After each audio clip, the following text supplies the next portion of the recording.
ప్రపంచవ్యాప్తంగా తనకు మించిన శ్రీవారి భక్తుడు మరెవరూ లేరని చెప్పుకునే ఆంధ్రప్రదేశ్ రాష్ట్ర ముఖ్యమంత్రి నారా చంద్రబాబు నాయుడు కలియుగ ప్రత్యక్ష దైవం శ్రీ వెంకటేశ్వర స్వామి వారి భక్తుణ్ణి అని చెప్పుకుంటూ శ్రీవారి లడ్డూతో ఆచారాలను వైభవాలతో రాజకీయాలు చేయడమే ధ్యేయంగా పెట్టుకున్నారా అంటూ టీటీడీ మాజీ chairman Bhumana Karunakar Reddy AP CM Chandrababu Naidu తీరుపై మండిపడ్డారు.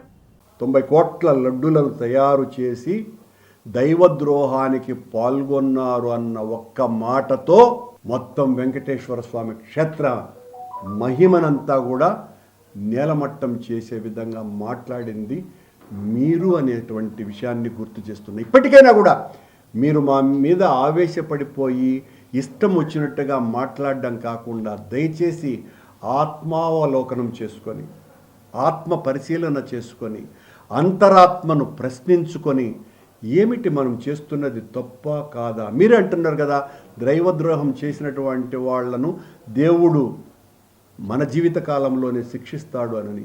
మీకంటే దైవద్రోహం ఎవరు చేసినారు? ఆ కోట్ల లడ్డులో ఆవు కొవ్వు కలిపినారు అని అన్న దానికంటే అపవాదు ఏముంది? వెంకటేశ్వర స్వామి చూడడని వినడని చెప్పినారా? మా మీద పగ తీర్చుకోవటానికి వెంకటేశ్వర స్వామినే ఆయుధంగా వాడుకో